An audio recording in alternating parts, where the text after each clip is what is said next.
So I got it. Let me just click that. So it's my great pleasure to introduce Dr. Edward Harvey to you all today. He is, as you know, director of the Injury Repair and Recovery Program, now known as the Surgical and Interventional Sciences Program. He's a professor here in the Department of Surgery, where he also at McGill, where he also earned his medical degree, and he has a wide range of research interests, ranging from the fundamental to clinical aspects of bone healing, such as implant and fracture optimization, stem cells, outcome evaluation of novel hardware, and surgical approaches to expedite repair. So he collaborates with basic clinical and engineering scientists and has ongoing industry collaborations, particularly in the field of MEMS, microelectromechanical systems. He's got funding from CIHR, NSERC, the Orthopedic Trauma Association, and MITAX. He has a wide variety of responsibilities on executive and research committees, for example, of the OTA, the American Academy of Orthopedic Surgeons, the Orthopedic Research Society, the Canadian Orthopedic Association, and he is or has been editor-in-chief of the Canadian Journal of Surgery and the JBJS Trauma Newsletter. He's on the editorial board of the Journal of Orthopedic Trauma, amongst others. He's chairman of the research committee of the annual basic science course of the OTA, member of the board of Specialty Societies Research Committee, AAOS, chair of the trauma section, ORS, and president of the COA. Welcome, Dr. Harvey. Yeah, that was too extensive. Thank you very much, Jake and Faxon, for having me here. I'm going to share my screen. So let's see if we can get that to work. That should, is that up now? Yep. Okay, thanks for the overwrought description of what I do. Basically today I was going to talk to you about scientific process, and I was going to make a case or an example of what we did for compartment syndrome and how to use the scientific process. And we're going to talk a little bit about messaging. I know most people get up and talk about enzyme X, Y, and Z and how they use CRISPR in their lab. But this is more of a talk for the students, general philosophy talk of science, I guess it is, about scientific process. My disclosures are here. Part of this talk is about messaging. I think I'm fairly adroit at how to message things, both on the academic and corporate side. I'm editor-in-chief of Canadian Journal of Surgery for the last 8 years, and I actually write the grade 6 level for the OTA patient portal. So I usually can get things across. If I'm not, please interrupt me and tell me, what the heck are you talking about? So today we're going to talk about scientific method. We're going to learn about scientific process, how to differentiate that from engineering design process, which people confuse with all the time, and how to overcome biases for research design, and how to implement the scientific design to allow knowledge translation, which most people now at the university level are trying to merge the town and gown and get you to be able to bring your ideas to commercialization. I've been patchily successful at that, so I could probably give you some information on that. So you found something in the university you want to solve. I think the first thing you have to ask yourself as a scientist is, do you really understand it? You might think you understand it, you might not understand it as in depth as you need to, and I'm going to show you how we did that for compartment syndrome. It's something I thought we understood, we actually had no idea about. If you're unsure if you understand it or not, you have to go back through all the literature. Remember Dr. Bartlett showing me a paper from 1969 last year on bone healing and bone proteins, and figuring out that people just didn't know how to look at it back in the 1960s. And he's quite correct. Sometimes you have to go back over a century to discover something that maybe if we looked at it with new tools would be more helpful. And how you weight something like that or throw it out, that's a question that only comes with complete understanding of the problem. and understanding how to go about that. And everyone goes, why am I doing this lit review for my thesis? You know, I'm just going to cut and paste and get it done. It's the first part of the thesis. I can do that while I'm waiting for my experiment to be done. But that lit review is designed for you to become an expert in the field. And if you don't do the lit review and you don't do it in depth, and I'll show you how we did it in complete depth for ACS, you might have left things on the table that you might have needed to solve your problems. So that's something to think about going forward. My journey with one of the problems in the universe I wanted to solve was acute compartment syndrome. In 2012, I was asked by the OTA to put together a symposium. And I thought, great, I'll just get everybody who writes about compartment syndrome, and I'll get everybody who wrote about it in the last year or two to show us what's new and wonderful in ACS. And at the end of that symposium, without further disclosure, there was just more problems and no real solutions. It became obvious to me that things weren't being improved at a fast enough rate. So we had the idea that we would be going to set out to solve part of this. And part of it is an innovation platform kind of thing with navigating the valleys of death, of bringing your idea from the laboratory to popularization. I'm not going to really go into depth about that, but I'm going to talk about the scientific processes about how we navigated some of those valleys of death, which include translating your laboratory discoveries, kind of your thoughts into an idea, getting patents, getting funding for research, getting money for the burn, which is totally different than money for the research is in the range of hundreds of thousands, and money for burn for a startup is in the millions of dollars. And how to get a value proposition for you in your idea going forward. But all this applies to how we use it for scientific. We use a scientific process to do this. So a good start for any problem in medicine is a scientific process. People are unclear and really maybe not be explained in every lab what scientific process is, but this is it. So you can look at it either as an ongoing circle where you continually improve your question and ask more questions, or you can look at it as a flow chart, which is the way I like to do it from a background of computer science, I guess. But basically, you ask a question, you do some background research, kind of construct a hypothesis and test it, and keep testing it as you get new results. That's scientific process. In medicine, there tends to be a lot of cowboy around scientific process. People tend to jump some of those steps and go from ask a question, I know the result, it's going to be this, we're just going to do this, and we'll operate on it like this. And that happens all the time. And then they'll go back and do a retrospective study showing, yeah, I was right in the end, so we didn't really need a scientific process. But that's not really how we should do things, and that's why we end up with problems like acute compartment syndrome. Scientific process has been replaced by things like Google algorithms. You just do a search and get the top 10 results and say, okay, we'll look at one of those, or we'll A/B test the top 2 results. And a lot of the A/B testing really just is one in medicine. They go, yeah, I know the result already, so we're just going to test this arm of the equation. It's a lot cheaper to do that. And in medicine as well, there's a lot of MVP thinking, which is minimal viable product thinking. It works well in software and kind of in San Jose, Silicon Valley. Doesn't translate so well to medicine. When you're looking for a solution in medicine, you often have to do the whole wedding cake. You have to make a whole wedding cake. You have to have everything ready for FDA, the approval, whatever, for your desire. People start with the layer cake and go towards the cupcake, and then the cupcake doesn't get you FDA approval. So a lot of the stuff that's good in the software world doesn't apply to medicine, and scientific process needs to be a little more stringent.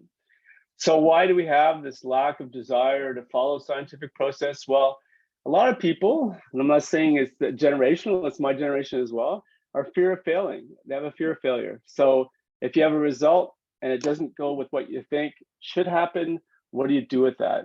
And people tend to take a lot of shortcuts, mainly because of money. We don't have a lot of money to do research anymore.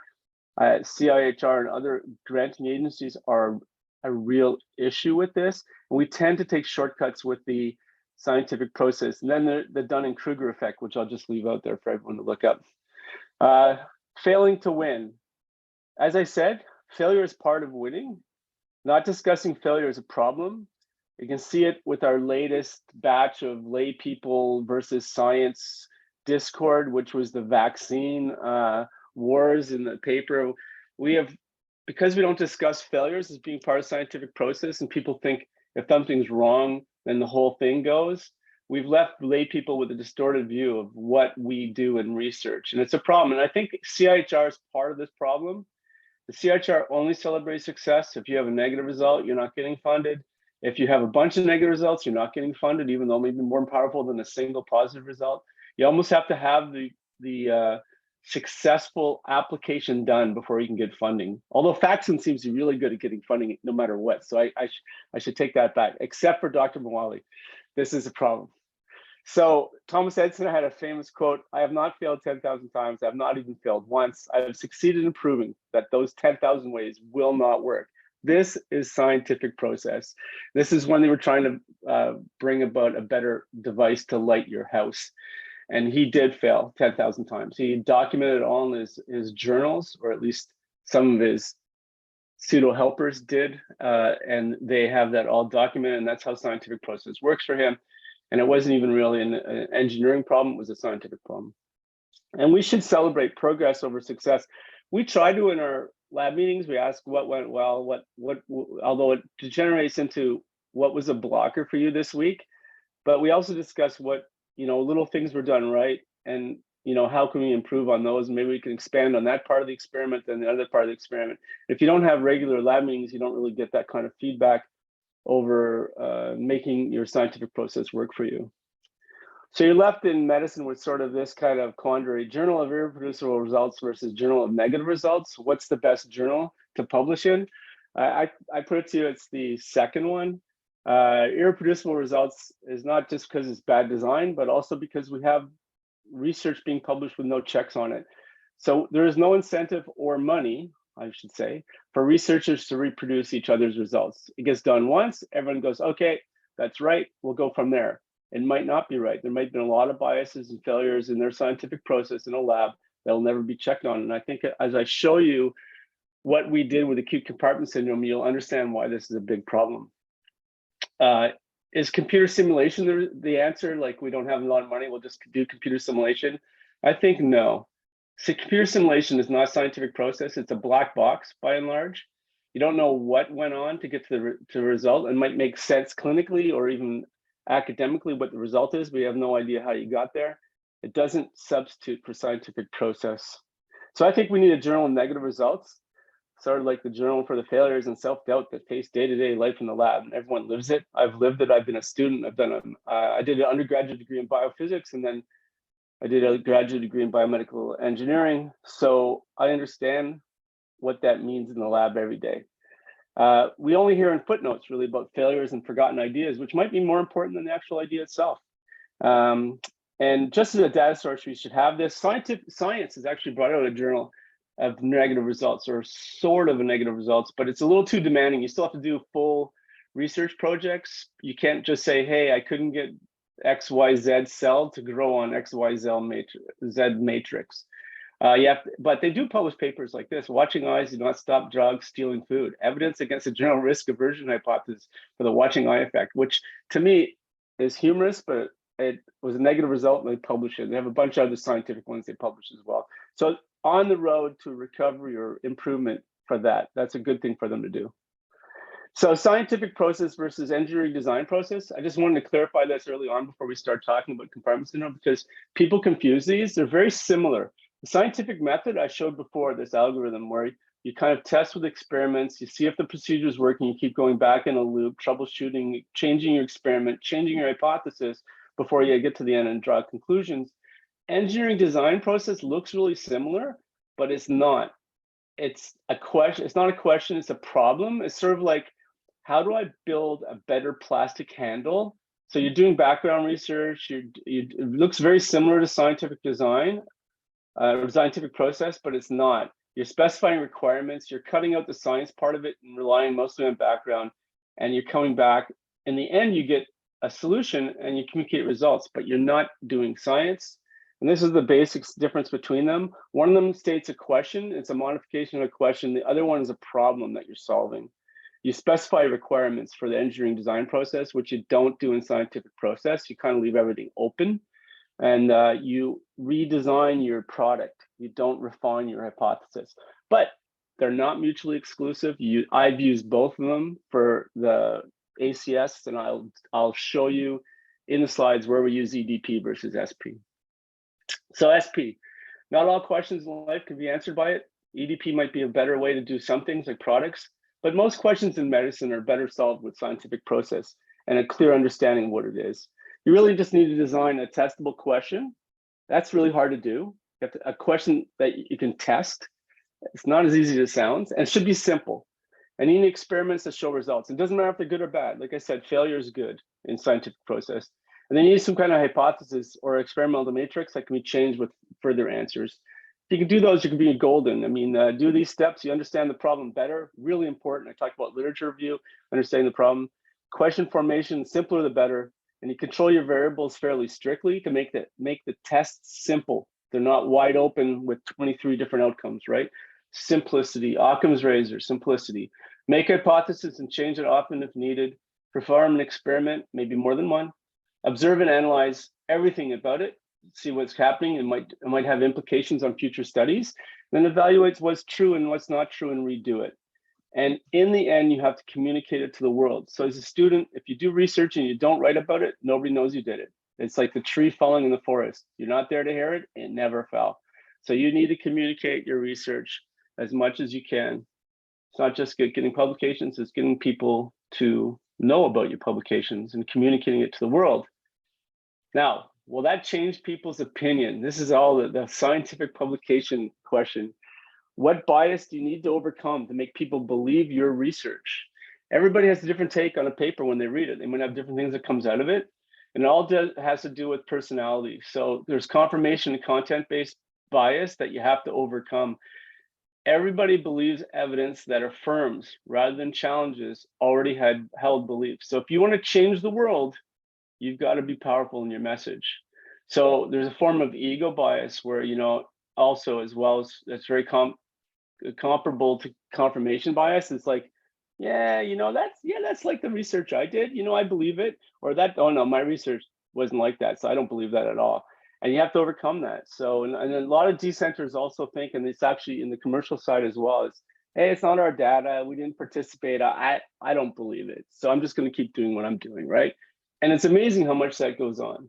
So when you're overcoming that, you also have to overcome a bias due to conservatism. And that's people without even a confirmation bias. Is just like, it's new. What I learned, it does good for me. I don't really need to know this. And it works fine for me, but does it? It doesn't. That's what you have to try and change with your message. So you have to the way to do that is for your scientific process to be clear, simple questions, simple answers, that will change people's mind or at least confirm some of their biases, right? That's the way you go about it. If you really want to change clinical practice, you have to really have a test, process, or tool that has a clear need. So we had that in ACS, I think. Technology-driven helps because new is better. Everyone thinks new is better. And in medicine, 3 Ps have to buy in: the patient, the physician, and the payee. Everyone comes out on top. You can change your message or change their thinking if you can do that. And the last slide about that, I think, is really this. There's a publication in the JRSM that said, basically, the title is funny. It says, the answer is 17 years. What's the question?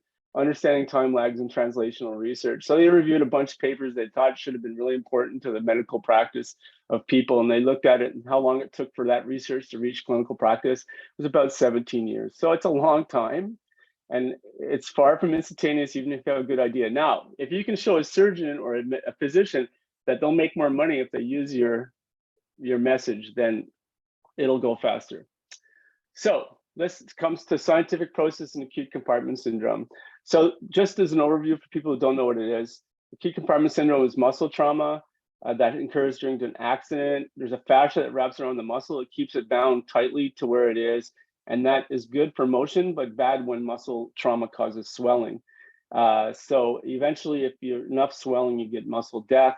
There's risk for amputation and decreased function. A lot of unneeded surgeries, both for release and not release, are done for acute compartment syndrome because we don't really understand it. And the release is not a benign procedure. This is an example of 2 releases of the leg that are done. And that's not a good procedure to have, whether you're saving the muscle or not.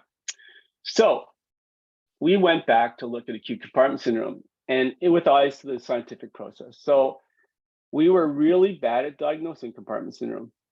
Is that because we had a bad diagnostic tool or a bad biomarker? We didn't know. We had a biomarker, which is pressure, that sort of worked in some people's hands, but not in everybody. So we didn't know why. we sort of had a bad understanding of the physiology of the muscle compartment. We had no good preclinical models. And because of this, there was no way to test any hypothesis. So everything sort of got thrown out. And we came to this point as surgeons where we're using surgery as both a diagnostic tool and as a treatment. We did a fasciotomy. If the patient had ACS, we said, yeah, we saved the leg. If they didn't have ACS, we said, well, at least we didn't lose the leg. And that was our thinking. So whenever you get to the bottom, and the conclusion is what you do all the time, when no matter what goes before, it's a case where scientific process wasn't really adhered to. And at the end, people were just randomly proposing biomarkers like pH and PO2 and temperature with no proof at all, but trying to develop devices that use them. So not really one of those stellar kind of processes for medicine, that disease, right? When there's a really big need to better understand ACS, it's a huge issue in society. Big loss in quality adjusted life years. Young people get trauma, they don't work for the rest of their life. They get a fasciotomy, 30% of them don't go back to work. Huge medical legal risk. So it became, for me, more of an innovation and science story about addressing the need for a better way forward. So this is it. This is a scientific process. Why is diagnosis so hard was the problem. And it was just the question was, can we make it easier? That was just, any way we could make it easier, I was going to be happy. We didn't really understand the epidemiology. There was no classification. We didn't know why surgeons operated. We had a misunderstanding of pressures. Different parts of the world treated it differently. The medical devices we had were completely useless. We had preclinical models that weren't reliable, and all ACS wasn't even treated the same. So that all of these are things that are a problem. And over top of that, there's this medical legal filter, which in medicine was huge. In North America, both Canada and US, it's the #1 litigable problem in orthopedics. There's just a $111 million payout to someone in Minnesota for a missed ACS. So the current technology used didn't prevent this kind of last 20 years of being sued repeatedly. So we had an incomplete understanding of a lot of these things. So if I go back to what I talked about before, if you want your project to change the world, it has to be convincing research, which has nothing to do with commercialization, but it has to change the confirmed previous thoughts or change their confirmation bias so they can't escape the answers. And so the good way of doing that is getting a message out that you don't tell the physicians, hey, you're really crappy at diagnosing this, even though they are. You kind of say, here's a better way to do this. And maybe you can go in with your current technology and you can use whatever you want or your current thinking. And that's a better way to get a message out on your device or your idea. It has to be easy to implement. We looked at that. So we were just going to find a better way to diagnose ACS. And it was sort of like that thing, we hope to propose anything better. A solution, a treatment, diagnosis, had to make sense for all types of ACS, not just legs, but foot and hand and chronic exertional. And so it had to be simple, right?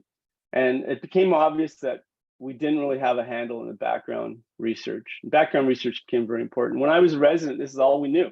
When I grew up, we just knew that males, blue line, got it more than females, black line. And young males got it a lot more than anyone else.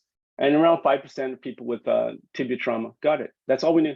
And we had this whole thing with treatment, and we weren't making proper diagnosis because of this. So let's go back to scientific process. So we're going to ask a question, do some background research, and construct a hypothesis. If this is all you know, you almost have to make your own background, right? So we went to the largest supplier of data we could find, which was the Trauma Quality Information Program at the American College of Surgeons, where they keep a record of every single trauma patient in the US. And we were able to go back and look at tibia fractures, which is the most common place to have compartment syndrome. We also did one for the foot. As I mentioned before, foot was badly understood, and we did one for upper extremity. So we did a big data approach, which had never done before. We looked at 204,000 about trauma patients with tibia fractures. And we found some stuff we already knew, which is always good. Should confirm some stuff, right? We knew that proximal midshaft tibia fractures, open fractures are more likely. Bad injuries were more likely. If you're a smoker, you're more likely. But we also found some stuff that had never been seen before. So we found out that hypertension is protective. And that was the only study in retrospective studies that ever showed that. Because of the numbers, we were able to show that. So pressure is important. So that biomarker pressure should not be thrown out the bathwater. It's probably important in some way, right? We also found that amputations resulted after about 5% of fasciotomies. Nobody had really seen that. 17% of fasciotomies are done late. So, and when you look at surgical site infections and the absolute number that's done related to ACS, you can see that, no, maybe we can make a classification system now, like where if you have bad ACS, you get an amputation or muscle death. And if you have misdiagnosis, you do fasciotomies for no reason. And if you can do that and get a classification system, you can actually cost the problem, and you can talk about apples and apples when you discuss different papers. So we did that. We used SurveyMonkey, and we got a new group of experts worldwide, 25 surgeons from the Crocs network, did a modified Delphi approach with clinical correlation, and we have this validated scoring system that allows us to go back in the literature and compare different studies, which is really important, but it also allows you to cost things. So if you want to know if your lab innovation is going to be worthwhile pursuing, you'd like to know if you improve something, whether you could change costs, because that's how things are bought, right? So we went to an independent third consortium, York Health Economics Consortium, gave them a new classification system and said, just build us a model. I'll see you when it's done. They did that. And, we were in the idea that if we could see it's cheaper than what we do now, hospitals will love your solution. It saves them money. And physicians like to have cool solutions, tech-driven, but they might want you to save money too. So if you can show you save money, you're a plus. They built us this huge model. It's 20 Excel sheets deep of sliders, etc., and came up in the end. We knew we could figure out how much this cost society. So we knew that it would cost between $56,000 and $500,000, depending on when you caught ACS. So if you can eliminate grade 4 and 5, which are $200,000 and $500,000 cases, you can save a lot of money. And York said you could save between $6,000 and $9,000 per case if you can get timely, correct diagnosis. It's great. If you're going to develop a device to get timely, correct diagnosis, that's your sweet spot. You have a societal buy-in. So we still didn't understand why surgical triggers were unclear. It doesn't matter if you have a good device, if surgeons won't use it, they don't know why they're using it, it's not going to matter. So we dove back into the literature. I was taught in med school that 6 Ps would be the way to diagnose ACS. So pain, paresthesias, pallor, pochythermia, pulseless, and paralysis. Sure, it didn't really make sense to me at the time, but if you have those Ps, you go to the operating room. No objective values are just there or not. So those 6 Ps aren't all appearing at the same time. They appear at different times. So pain comes right when you have your trauma. So those are the first Ps. And then most surgeons want 3 Ps before they make diagnosis because they don't want to over-operate. So you're waiting for paresthesia or paralysis. You're waiting a long time, like 5 to 8 hours in, and muscle's dying. So P's probably not that accurate way to do the diagnosis. And we sent out a publication on that as well. And we actually had data from the recent COT study, Canadian study using the device I'm going to talk about later, but they looked at pain and whether it was a marker of when they should operate or not, and basically it was not. So pain is not a very good P. So we said, okay, we're gonna have to make our own background information that's not out there right now. So we sent out a questionnaire to 5 trauma centers in France, Canada, and the US, looking at the Ps, whether they were used as surgical triggers or not. And the black is patients that have acute compartment syndrome, and the gray is ones that don't, and the bottom are the Ps. So pain was not a differentiator, but pallor and pulselessness, they showed that if you use those as a trigger, you were more likely not to have ACS. So those are like negative differentiators. The only positive one was porkiness, and it wasn't even one of the Ps. It's one we added from the literature, from the chart review. So that's when the compartment's pretty full and you can feel it full. So that's very late. So we have a P, but it's late. It's not one of the other 6 Ps. And if you look at the sensitivity and specificity curves, they are all pretty flat. They're not very good. You'd like to have a P like on the top left there where 100% sensitivity and specificity, 1 P, right? Something more objective that you can see. So the Ps suck. Why not just cut everyone? Well, that's what we're doing now, right? That's not working. We're getting sued a lot. Patients aren't doing very well. They have poor outcomes with fasciotomy, huge hospital costs, and we get surgical site infections. Lawsuits have started over necessary fasciotomy, so you can't really use that out anymore. So in actuality, we should be trying hard not to cut everyone. So we've gone back, and with our lit review, we've and a couple of well-designed scientific studies, which are not very hard to do, we've shown that the Ps don't work and that you need a biomarker that's more objective. So that brings us to pressure. We know that pressure sort of works. We don't know if it really works. So we didn't really have a comprehension of what pressure to muscle meant, I think. We had issues with continuous compartment pressure being used elsewhere in the world, not in North America. We didn't know why. And other problems were still going on. So if you look in the literature, you understand why. Like different pressures over the years have been seen as triggers. The paper that I was quoted as a resident is this Warbeck paper, and they say you should cut the leg if the pressure is between 28 and 47. And they did that on the basis of 18 cases. And that's been perpetuated through the literature as being the gold standard. And there's a bunch of other papers just like it. So why is that? Well, probably because we're looking at only intercompartmental pressure and not the difference between systolic pressure or diastolic pressure and intercompartmental pressure. The old techniques for pressure measurement are really inadequate. We found recently that parent tolerance of different ICPs are because of systemic blood pressure variance. So you can see if you have 120 over 80 is blood pressure versus 160 over 120, you might have a different perfusion pressure of the muscle and it might survive longer in trauma. And the Edinburgh group has been using diastolic minus ICP for a long time and shown it to be effective. The other thing is we didn't really understand the muscle. So people thought the compartment of muscle acted like a bag of water, that you got trauma, you got fluid in the bag and it just swelled up and you killed the muscle. That's not what happens. Most of that fluid is intracellular. Muscle actually looks like this. It's not a bag of water.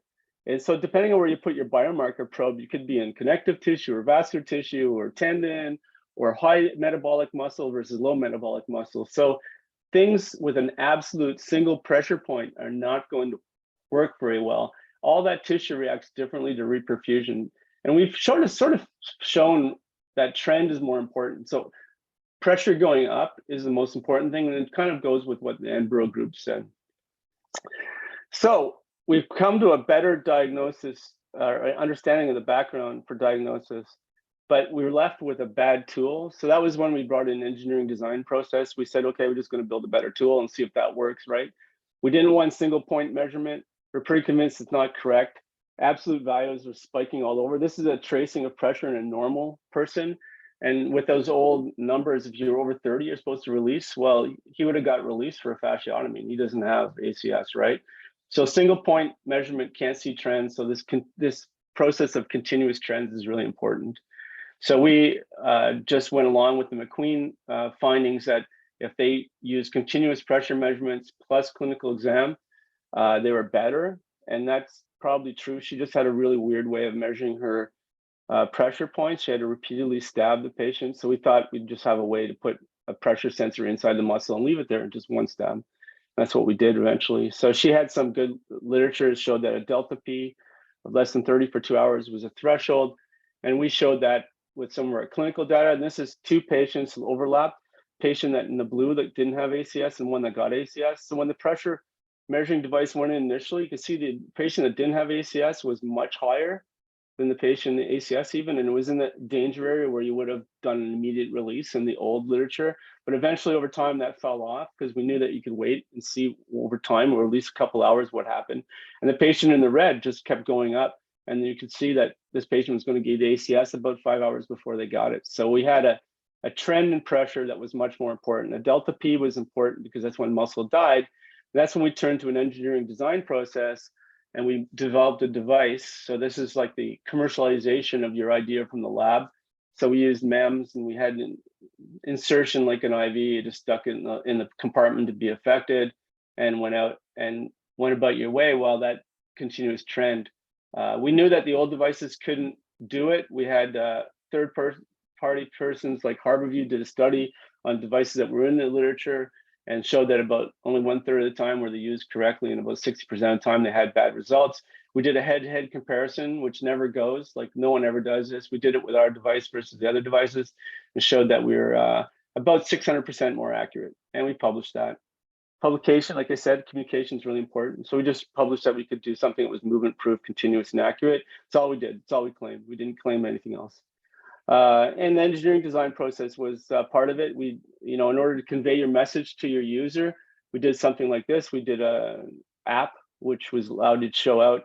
And it was really interesting, but this is the first time we could show this. You can see this app, the pressure is slowly trending up. The patient crossed the delta P range where the 30 millimeters of mercury of kind of threshold where muscle starts to die. Then pressure really started to go up after that. That's when they got pain. So the first P didn't appear till that green arrow, and then pH changes and PO changes are even behind that.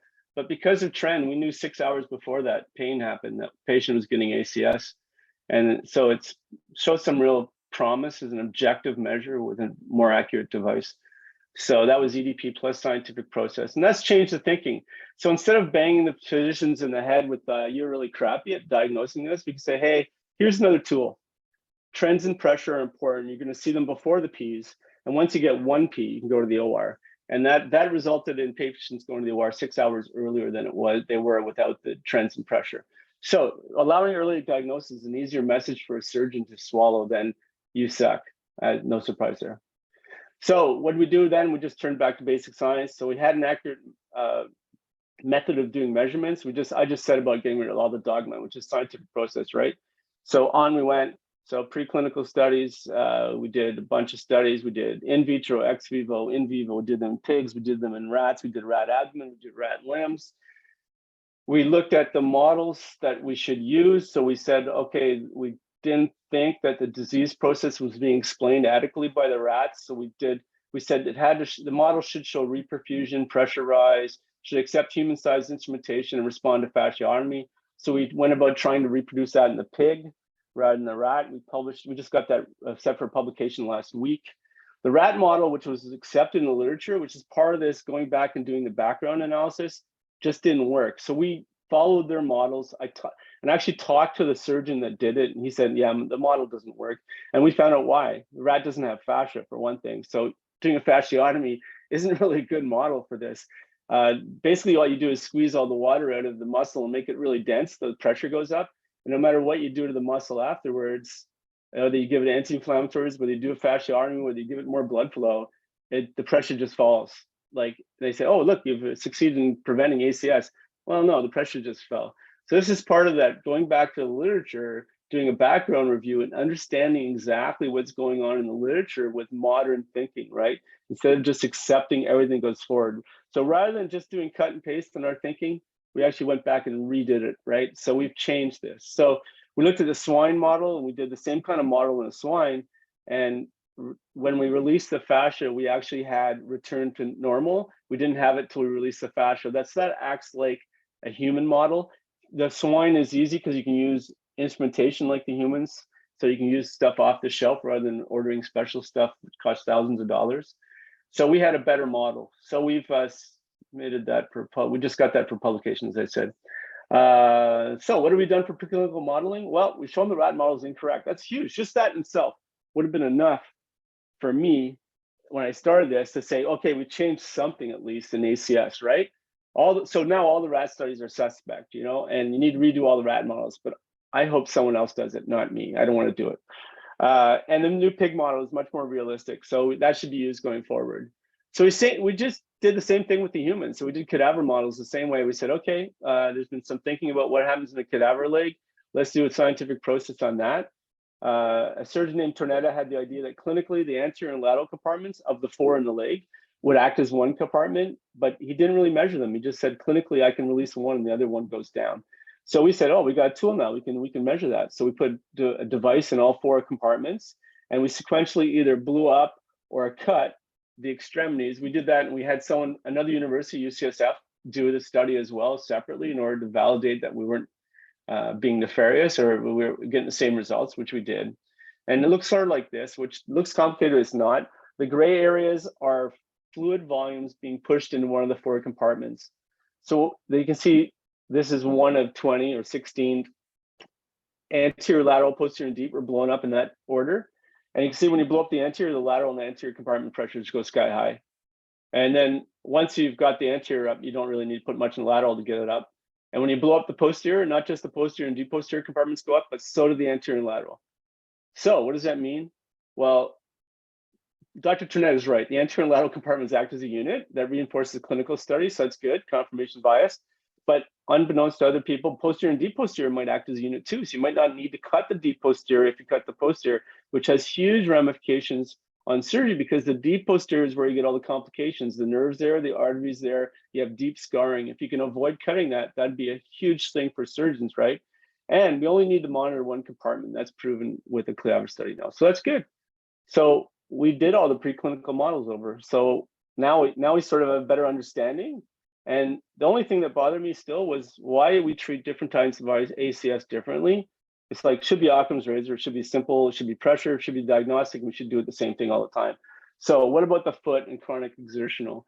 So foot compartment syndrome is released this way. You get multiple compartments in the foot, you release it with a big incision, and they have a bad scar. So people stopped doing that. They said, well, we're just gonna let you get ACS with a foot, and you're gonna get scarring, you're gonna have claw toes, not gonna be able to walk. We're gonna do multiple surgeries afterwards, and after about a year, you can go back to walking. And to me, that wasn't really a good solution. So we went to the lab and we tried to find a way that we could percutaneously from the back of the foot release all the compartments. And because we had this new device that we could put in every single compartment of the foot, we were able to see when the pressures went down in the foot and how big incisions we needed to. And in the end, we were able to design 2 1-centimeter incisions on the back of the foot that could release the entire foot and do well. And you say, well, okay, that's great. It's a cadaver. Yeah, we published that.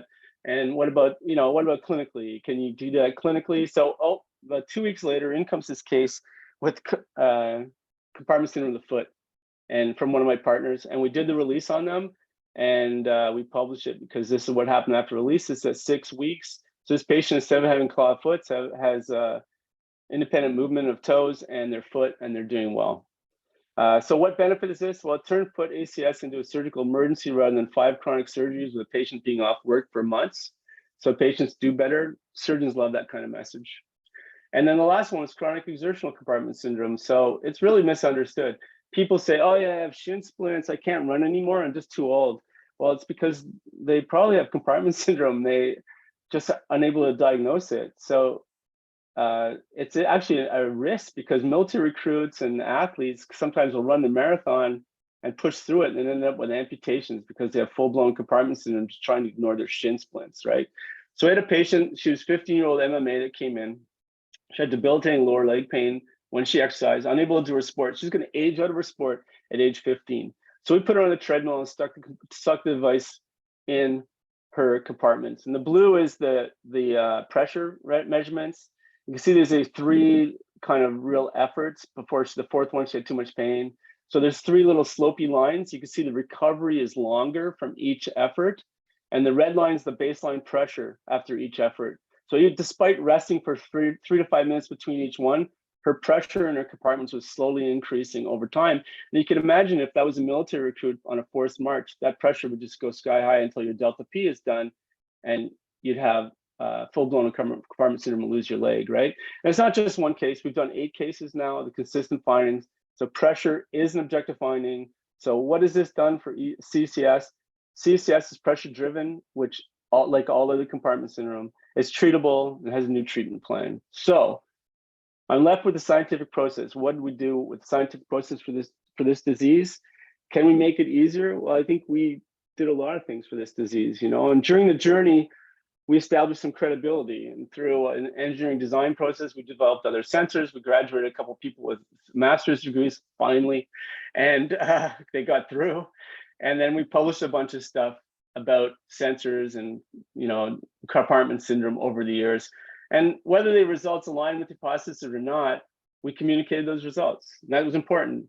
And eventually we became known as experts, and we were invited to write textbook chapters in the Rockwood and Green textbook, which is a big trauma one. We were asked to review papers about sensors and orthopedic surgery, et cetera. So that's when your message resonates and your results align with the hypothesis. You become an expert that gets communicated results. So for this device, like going forward, what are the next scientific steps? So I told you we're in prospective cohort trials. That's sort of a type of scientific process, but with patients. So you can't change your hypothesis on a weekly basis as usually, but you can still do it depending on what you're doing. So that's important. So here we're left with the scientific process. We asked a question. We said, is pressure important? Can we objectify the diagnosis? We did a lot of background research, changed our thinking on what happened. We constructed a hypothesis that pressure was important instead of about proving it. We did a lot of experiments I showed you, like exhaustive amount of experiments to prove that pressure was important.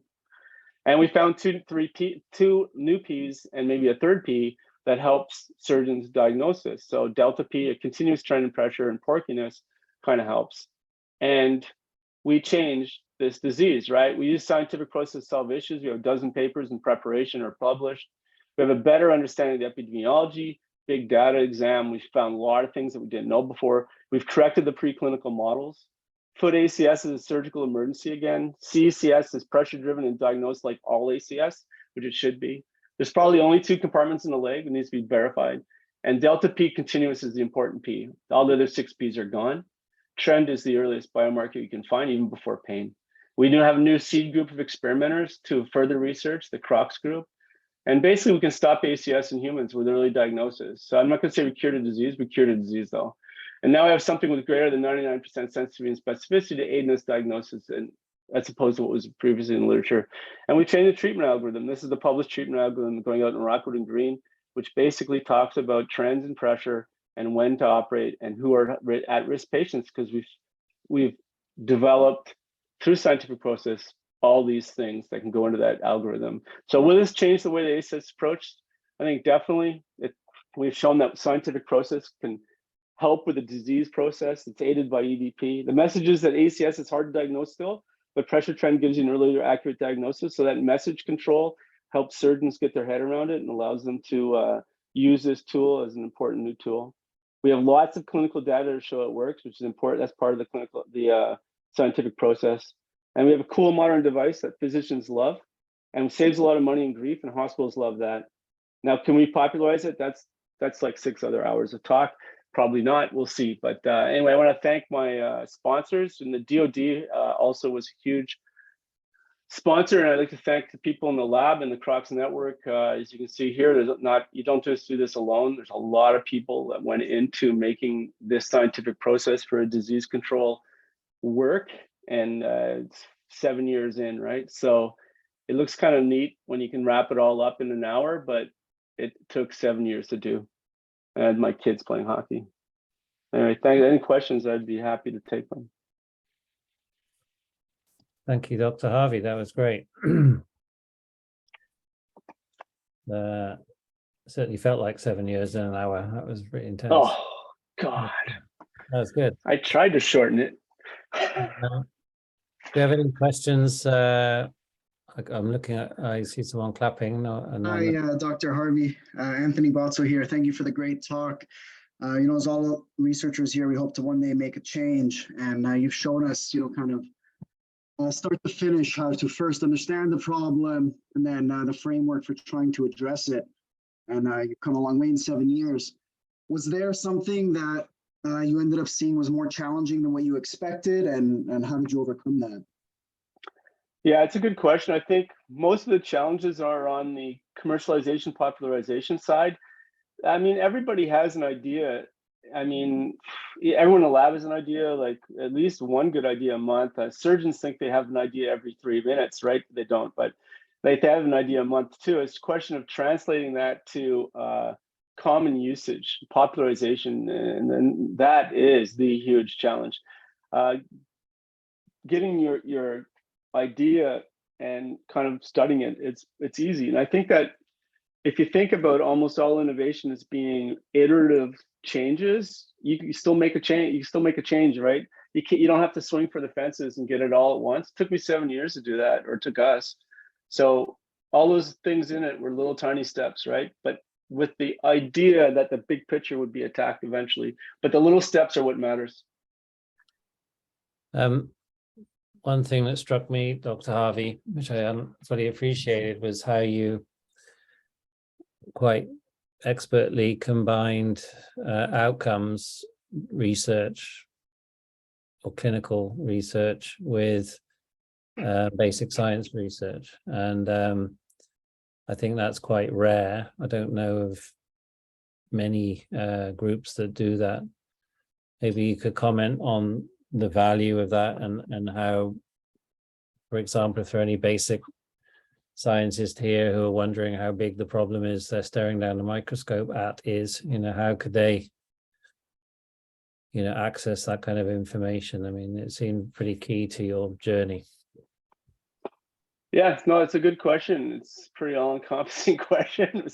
But I think that when I started, it's because I was a surgeon. So I had a clinical need that wasn't being met, and that went back and said why.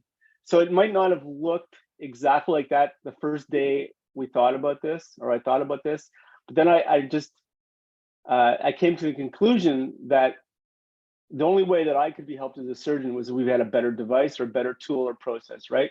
And so I said, what does it take to get there? And because I do basic science research, I sort of understood what you need to do to get to a certain level to spit that into a startup phase, right? Because I've been there. It's like I'm 5 startups in, right? So, and the first 2 failed horribly, so I know how to fail at them. So the thing was we worked backwards and then forward. So it's like bedside to bedside technique. So he recognized the clinical need, went back and said, hey, what science needs to be done to make this happen? And then what commercialization process needs to happen to allow the science to go forward? And because I'd already been in those 3 kind of milieus, I sort of understood how to do it. Although, you know, as with anything, a lot of this is happenstance and luck, you know, but a lot of hard work. Yeah, I mean, right now, outcomes research and clinical research is very separate from basic science. And maybe do you think it would be useful if going forward students were kind of forced to know a little bit more about other kinds of research and how they can enhance each other, or do you think it should just be on a as needed basis? Well, that's like the argument about the ivory tower versus corporate, right? So, and never the twain shall meet, but they do. The twain has to meet, or else none of this works, right? So I think that there's a good place to understand what you can translate. Do I say that you shouldn't do particular research on a certain molecule? No. All those processes in the design process are important eventually. Might not be important to you as a person in going forward as a corporate entity, but they're all important, right? So the only way to really get people to merge and understand how to jump that chasm is, I mean, like programs you run, like the CLIP and other things where people have to recognize there's a clinical need for something. I think the bedside to bench to bedside is underestimated in driving innovation.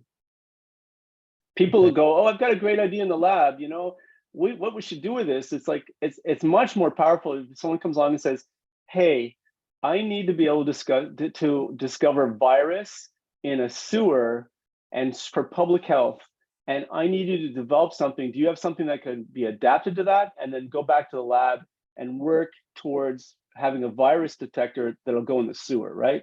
And then that makes more sense. The key piece of information you had, which I guess even outcomes researchers and basic scientists don't have, was the health economics data that you got done. I noticed you did that like privately. I did that. Yeah, I did that. We did that privately. It's really important. And it's important for a commercial entity going forward if you have a independent person kind of write a white paper, which they did, that said, if you make early diagnosis like you do with MAIA-1, this is the savings to society. We feel that, and they wrote it all out and they published it. And it was an independent third person kind of glowing review of your technology, which is, you can't spend enough money to get that. I just wanted to know, is that outside of the financial reach of the average researcher? Yes, it is. Okay. So that's, I guess, an argument for doing more health economics in our department. We have a question from Marianne Gagnon. She said, are there norms on, or is there a normal on people with no chronic compartment syndrome? I guess the pressure increase while people do sports, but how do you determine if they have compartment syndrome? Maybe, Marianne, if you want to turn your microphone on and elaborate if I've misread or described your question. There you can see it in the question. I can answer that part if that's close. So good question. That data was not available. Peter Giannidis at Leeds just published it about 2 years ago, actually, some of it. So while we're doing this, we got third person verification that a normal pressure was 10. That's people that are lying on their back. But I showed you a normal tracing. We took that person and put them on a bike and we traced them out through sports. So you get about a 20% increase in pressure like as a baseline when you're at activity, but you can have spikes up to 2 to 3 times baseline or even normal high just with activity, with muscle spasm. So that's why we came to the conclusion really that trends were more important, or else everyone has compartment syndrome, right? And if you look at another finding was that someone published while we're on this journey that diastolic pressure in the OR can go to 40 or 60. Why don't all those patients have compartment syndrome? So we came to the conclusion, which we haven't been able to publish yet, but that delta P is just a proxy for mean arterial delta P. So systolic never comes down in the OR. So I think mean arterial delta P is actually the other delta P, not just diastolic delta P, but we just haven't got enough data. We'll have it after a couple hundred more patients. So look forward to publishing that as well. I have another question, if that's okay. Yeah. So you've got a great tool for measuring pressure, and you've shown that that's important. I got 2 questions really. One is, does your product have guidelines about when one should or should not perform a fasciotomy, or is it just say this is the pressure in this compartment, and surgeons are free to do with that what they? I mean, how do you avoid? So that's a great question. So I just did a patient on the weekend who was blocked completely accidentally post-op and had no sensation. So we could not examine them. And then I put a device in because I was unwilling to accept that risk. And the pressure continued to climb overnight. And I could see that the next morning that the pressure was going to be over the delta P. So we just booked them for surgery and they had ACS. Now, did the device tell me that? No, that was on the surgeon. And that has nothing to do with the design of the device or what we think the device is for. That's FDA protocol. So if you have a device that's an FDA type 2 device, it's a tool. It's not a tool. It's an aid. I made the wrong word there. It's an aid to diagnosis. Well, an FDA type 3 device, you can claim it's a tool for diagnosis. So this device is an aid for surgeons to supplement their clinical exam and make a decision whether you need compartments released, right? We had a lot of stuff on it, like an alarm, like a trigger, like for all this kind of stuff, like trend arrows, and the FDA asked us to take all that off. I guess that's it's a lot easier, right, to sell a device without having that risk. Well, it's also because that bias, you're not just replacing a surgeon's diagnostic ability, you're aiding them, and that, you're not telling them, you're banging them over the head that they're not good at this, and they might be good at it, but this will help you. But the difference in price for funding an FDA type 2 device versus a type 3 device is 24 million versus 93 million. Okay. So we would have had to find $70 million more to get the device through FDA. That's not really, that couldn't happen despite how much money we did raise.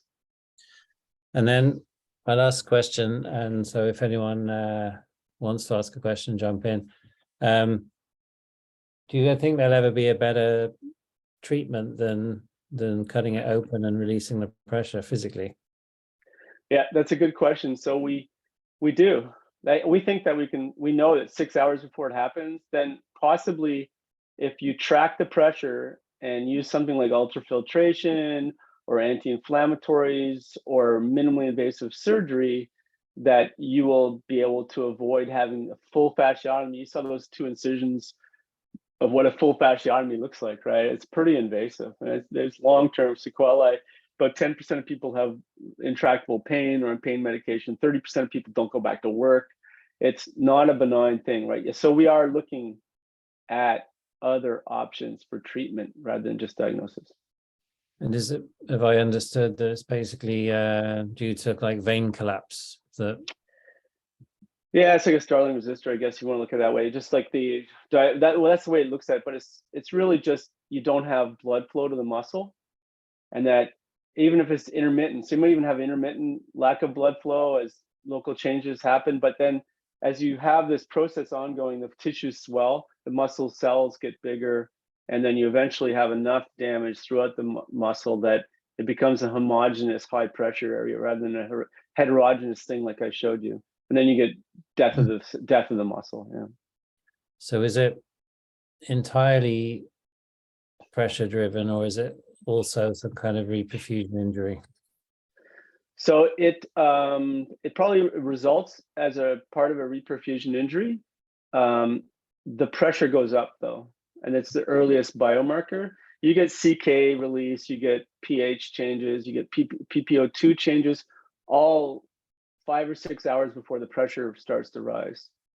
So that's when we had sensors for all that. We looked at all the rest of it. We said, what's the earliest one? It's pressure. So why are we using anything else, right? So we use pressure. Great. And Professor Mwali asks, why are the lower legs and forearms the most frequent the affected regions? Yeah, it's a good question. I think the lower legs is just because the severity of the injuries, like when you have a fracture that will break your tibia, the muscle size to fascia size and the amount of trauma injury that has to go through that is what causes it. I think that because also you have blood supply, which is adherent to your bone in the back. So you get the blood supply cut off for an intermittent amount of time until you realign the muscle. The forearm's the same thing. To get a both bone forearm fracture, basically you have a lot of muscle trauma to get there. The femur actually has a high ACS rate. It's just that you don't break your femur as much, right? And the muscles are so much bigger that you can bleed for a lot longer into those or swell a lot more, and you might get over that before you actually get full-blown acute compartment syndrome. So do people with bigger muscles do better than weedy people? No, the people with bigger compartments do better, but that's why young guys. So young guys get it more often is because they have larger muscles and they fill the compartment. As you get older, your compartment stays the same size, your muscles get smaller. So that's why older people don't get ACS. They've got more compartments to swell into. Okay. Yeah. Less porkiness. That's it. Bilal, you have a question.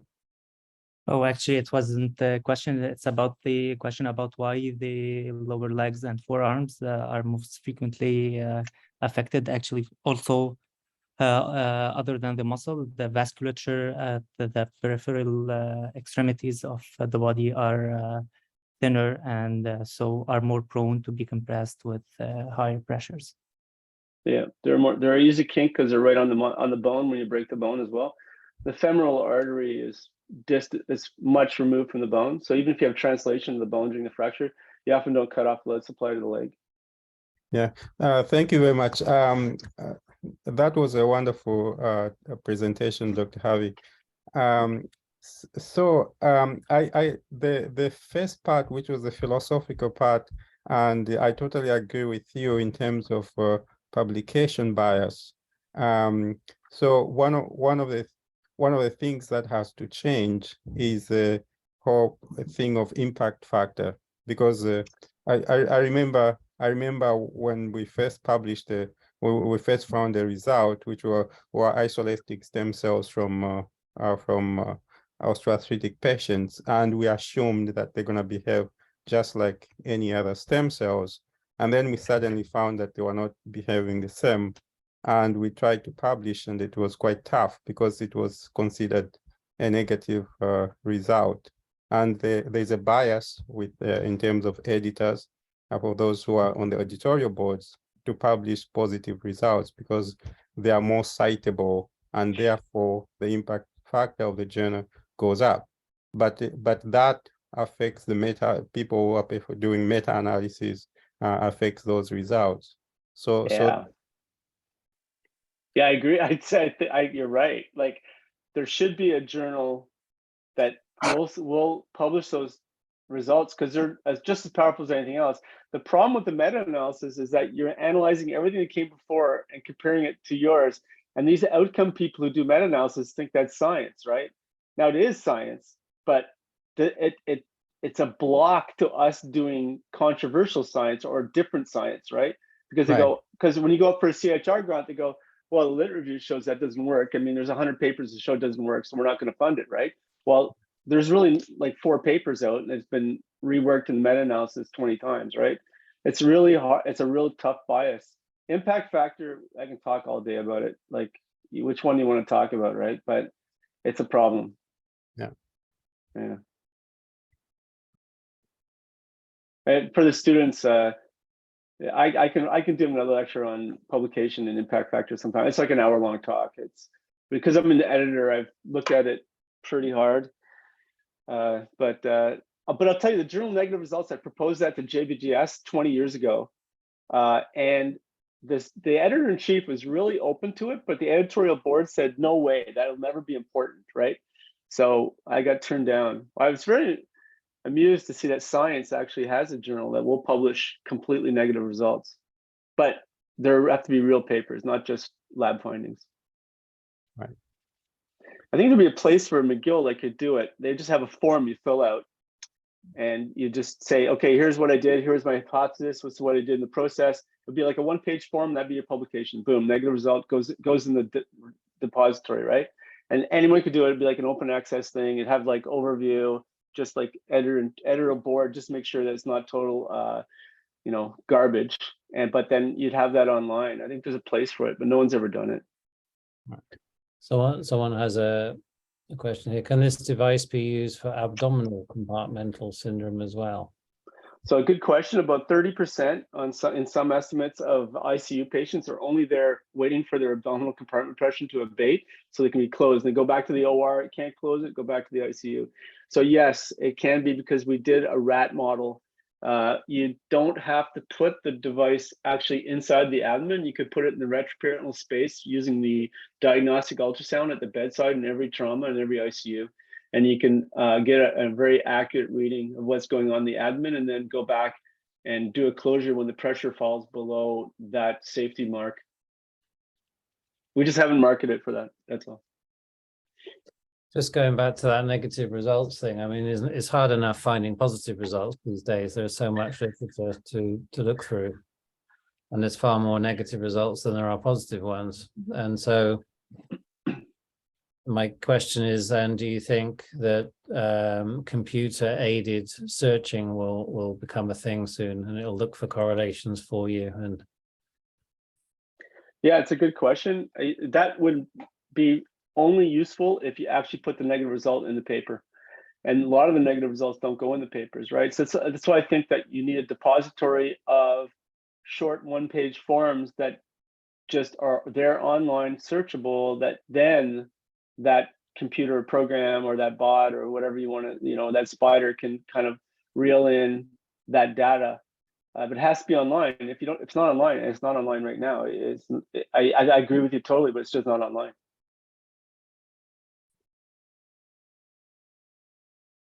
Next business model.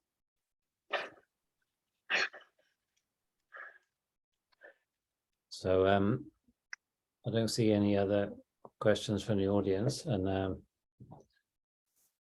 in that case, I'd like to thank you very much for a great presentation. No problem. It's a pleasure being here. I think everyone should just think about scientific process when they're designing their studies, and think about it, as a big concept, not just I've got to get this experiment done. I think that would help the students. Thanks, everyone. Thanks, Professor Marty.